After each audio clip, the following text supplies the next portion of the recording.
average African American family has an income of about 35,000.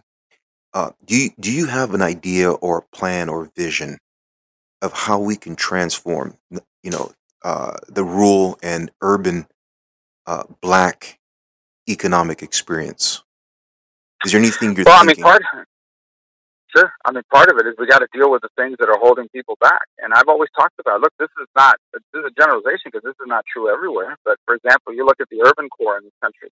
You go to a lot of places in this country where you have children being raised in a broken home where dad's never been around and mom is either working two jobs or isn't around. So they're being raised by a grandmother who's also raising five other kids.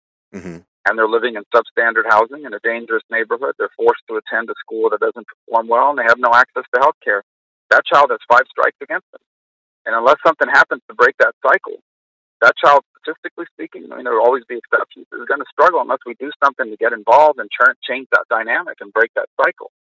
And I've spent a lot of time on that. That's what the Harlem Children's Zone tried to do and is doing in Harlem, and we tried to replicate that in Miami, and now it's spread to Jacksonville and Orlando. That's part of it.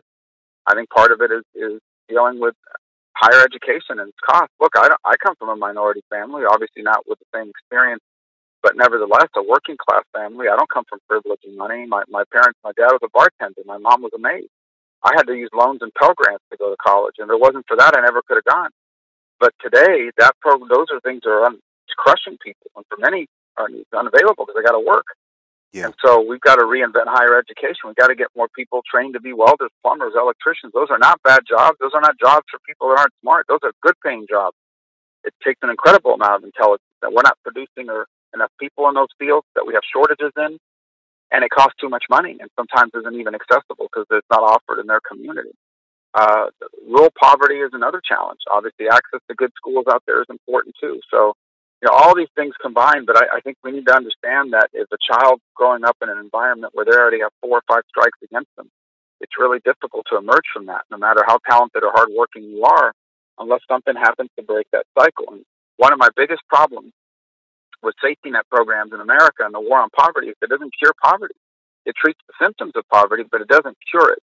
It doesn't deal with the causes, and it doesn't provide the cure.